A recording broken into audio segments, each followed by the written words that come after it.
ইলিশ মাছের 30 কাটা, বোয়াল মাছের দাড়ি।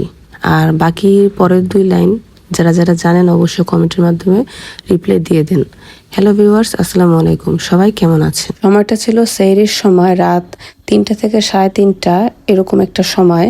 তো ভোর রাতে উঠেছি, উঠে ভাতটা বসিয়ে দিয়েছিলাম। আর এর ফাঁকে দিয়ে আমি ইলিশ মাছগুলো ফ্রাই করবো, যার কারণে আমি সবগুলো মশলা দিয়ে ইলিশ মাছটাকে মেখে নিয়েছি। তো এখানে আমি লবণ, হলুদের গুঁড়া, মরিচের গুঁড়া দিয়ে মেখে এর মধ্যে আমি কর্নফ্লাওয়ার ছিটিয়ে নিচ্ছি এবং সাথে কিছুটা আটাও ছিটিয়ে নিচ্ছি।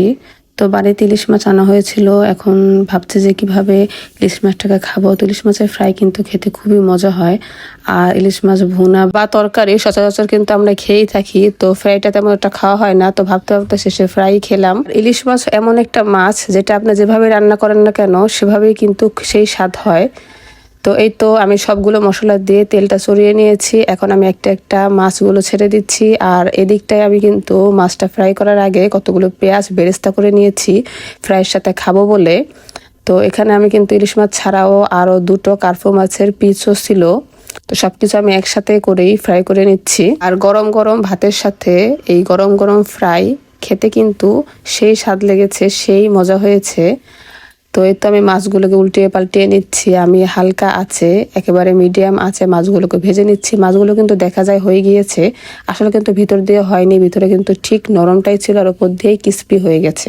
তো আমি একটা একটা আস্তে আস্তে করে ভেজে নিচ্ছি। তো আবার ভাজা শেষ, এরপর আমি মাছগুলোকে উঠিয়ে নিচ্ছি। তো এখন আমরা সবাই সেরি করে ফেলবো, আর বেশিক্ষণ টাইম নেই।